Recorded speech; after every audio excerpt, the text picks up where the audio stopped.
Every athlete wants to be great, but here's the truth. Most of them aren't willing to do what it actually takes. Because to be great, you have to break away from what everyone else is doing. You have to train differently. You have to think differently. You have to act differently. And when you do, people are going to think you're weird. Your teammates will look at you funny. People will tell you to chill out and stop taking things so seriously. But if you follow the crowd, you'll never stand out. And the best athletes, they don't conform.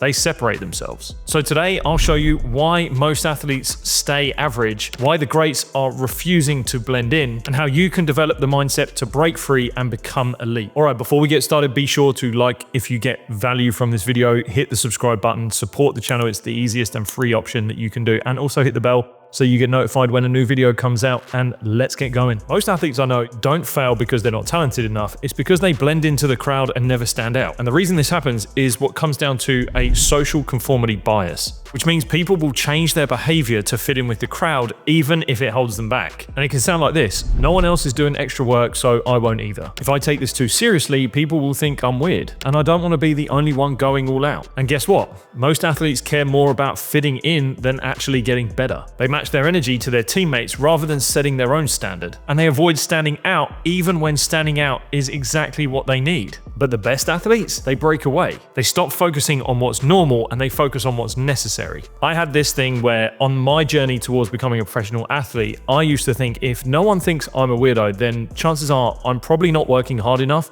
or doing the right things. Because what could be happening is I'm just doing what everyone else is doing. And if I'm doing what they're doing, then I'm not standing out in any way. And if you look at any elite athlete, chances are at the start of their career, people didn't admire them, they actually mocked them. People like Kobe Bryant, when his teammates would mock him for going and doing workouts at 4 a.m, or Cristiano Ronaldo for having a unique and strict diet. And Michael Phelps, people thought his training schedule was ridiculous. At first, these athletes were ridiculed, and then later, they're respected. And the funny thing is, your brain is wired to fit in, but that instinct is actually holding you back. And so there's a psychological reason as to why athletes will try to blend in rather than trying to stand out. It comes down to a psychological principle of social proof, where a famous study by Solomon Asch found that people would give the wrong answer to a simple question just to fit into the group. In other words, people would rather be wrong in the crowd than right on their own. And this is exactly why athletes match the intensity of their teammates rather than pushing harder. They train just enough to blend in rather than going beyond the standard. They downplay their own ambition just so that it doesn't seem too intense. But guess what? The crowd never created great ones, and the best always separate themselves. And if you want to be great, you have to get comfortable with being different. And becoming great means that you're going to have to stop thinking like everyone else.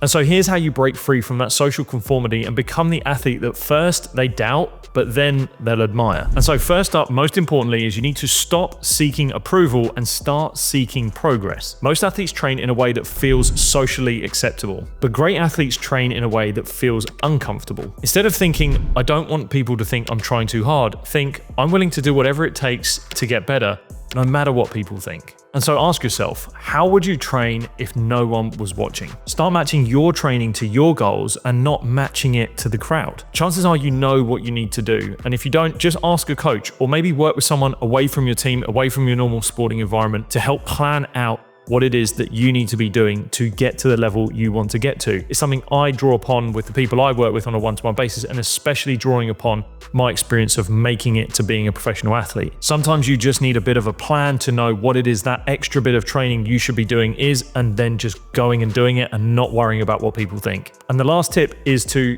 get comfortable with being a weirdo. Now, this isn't a weirdo in the sense of walking around in your dressing gown, talking to yourself type weirdo. This is just being someone that is not following the crowd. And that's an isolating place. It can be really lonely because you are doing what the crowd aren't, and that can make them feel like they aren't doing enough. And so that can even start to make people call names, start to make fun, start to try and tear you down, because they aren't feeling comfortable with someone else going above and beyond. So if you show up to practice early, people will start to think that you're trying too hard. If you eat healthy while others are eating junk, they'll probably laugh at you. If you train extra on your own, they'll probably think you're obsessed and still laugh at you. And it's in those moments which is why exactly most athletes don't make it. So stop waiting for approval and start doing what's necessary, even if it makes other people uncomfortable. Because the people who laugh at you today, they could be admiring you tomorrow. But another way you can stand out above the crowd is by downloading the MindStrong Sport app, blending mindfulness, performance psychology, using meditations, mindset shifts, courses, breathing exercises, and so much more. It is the place to go for an athlete to build the mental strength you need both on and off the field. Take care of your mental health and performance by downloading it via the iOS and Android stores right now via the link in the description on this video. All right, so I'm going to put a challenge to you and put it in the comment below. What's the one thing you're going to start doing differently today? I want you to put it down there, not only because you can start to see it for yourself, but also we can see it and you can let us know the progress that you're making as you go along. So just remember, you can't be elite if you're training like everyone else. If you're not willing to stand out and do things differently, then no one will ever recognize you. And it's going to be uncomfortable and it's not going to be easy, but I promise you, by the end of it, it will be worth it. And if you want to find out even more ways of how you can stand out by building the strongest mindset possible, you're going to want to watch this video next.